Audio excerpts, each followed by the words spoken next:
There was a man in Mysore city. He was known to be some kind of a ghost buster or tantric. This guy has trapped ghosts in bottles. So I was just befriending him thinking, I will steal one bottle because I really wanted to see a ghost.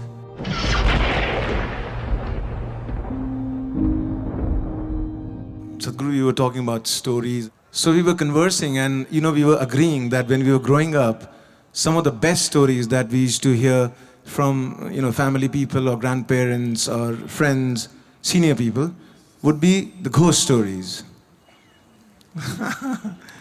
And somehow you small, kids, we love to get scared. Still they want to hear that ghost story. It's one of their favorite things, amongst all stories. Do you have any ghost story from your experiences of traveling in the mountains?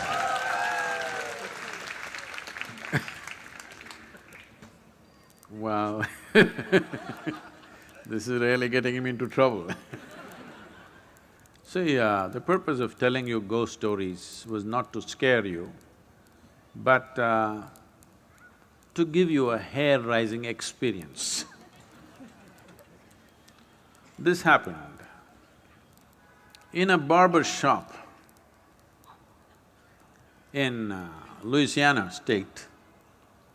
The whole place was filled with all kinds of horror comics and ghost stories and all kinds of things, only that. No newspapers, no other magazines, only these things.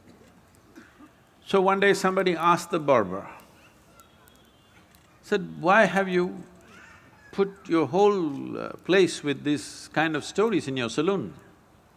You don't have anything else, nothing about styles, about fashion, nothing, only ghost stories and horror stories, why?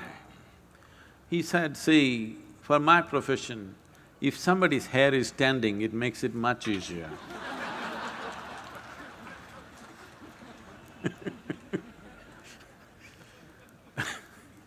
So the idea was to give you a hair-raising experience not to scare you And I must tell you, this fascinated me so much that there was a man in Mysore city who was also working in the Mysore City Corporation as some official, but he was known to be some kind of a ghost buster or tantric or whatever he is. So somebody told me, I was always looking for these kind of things, so somebody told me, this guy has trapped ghosts in bottles and kept it in his whatever, it's a shrine or a workshop or whatever you want to call it. So I want to go and that guy wouldn't allow us initially, but I was persistent and then he took me inside and he showed me lots of bottles. He said, in this there is this kind of a ghost, this is a woman, this is a man. I looked, I could not see a man or a woman, I all saw transparent bottles with corks. So I was just befriending him thinking, I will steal one bottle because I really wanted to see a ghost. Because I had heard so many things. So many things means unbelievable kind of stories. Well, it only made me more and more curious. It did not raise my hair nor scare me, but I became more and more curious. I had spent months on end, continuously every night, being in the cremation grounds, wanting to see. So people come, burn the dead, and when with firewood, when the dead bodies burn, it burns for 4, 5, 6 hours. People stay there for an hour or hour and a half and then they have other business to do. They will cry and they'll weep and they will go when it's still burning. Normally what happens is, when as the fire burns, one thing, because there's always economic aspect to everything, if they've not put enough fire long enough, when this collapses, the outer part, first thing that'll happen is, because neck is such a small thing and it gets burnt, and once the spine is burnt, the burning head will roll away, do. So I am the one who picks it up with a stick and puts it back and waits, where is the damn ghost? It doesn't come. Many months on end, I sat there, no ghost came. Somebody said, you put a nail in that tamarind tree, it will come. I would nail the damn tree again and again and again, nothing came. Somebody said, in this house there is a ghost. So I would beg them, please allow me, I want to sleep in that house and see if the ghost comes. Did not happen. So I went to this guy, and when they said specifically it's in the bottle, I wanted to steal a bottle. But he was very protective about his bottles So I didn't see anything coming out, but he showed me one thing. He made an elaborate design with rice flour. In the five corners of this, he kept one egg. He did all kinds of things and poof, he clapped his hand, pop! All the five eggs burst right in front of my eyes. So, I thought, something. I don't know whether it's a ghost or it's a thing, whatever, but definitely he did not reach out to these five, he was standing away and all the five eggs burst. Then this was working on me, and I was walking in my house backyard, looking here and there. Then I saw guavas were hanging in the tree, the guava fruit. I looked at the fruit fell. I thought, what? I did it again and again, the fruit fell. Then I brought my friends and just, you idiots, watch this. Talk, fruit fell. They said, what? Not once, 5, 10 times I did so that it's not an accident. But then, in about 3 days' time after I did this, a revulsion, I've never experienced it ever in my life because I've never stepped into those areas.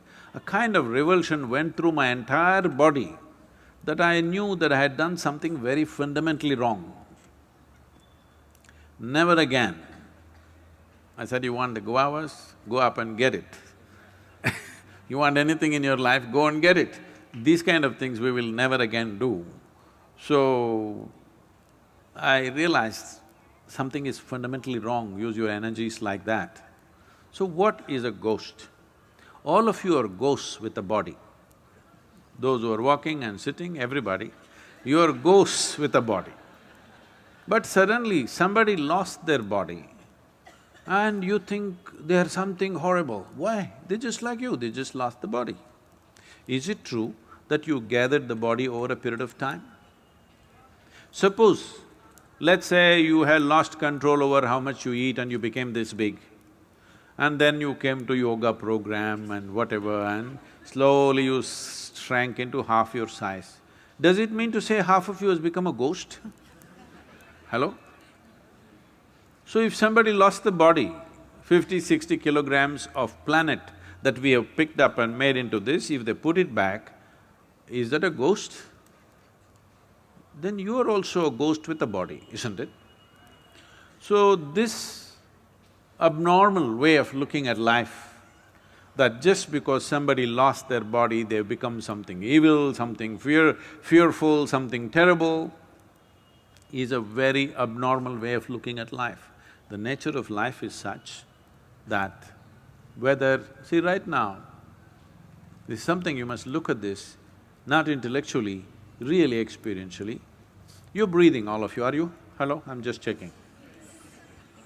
Hello? You're breathing.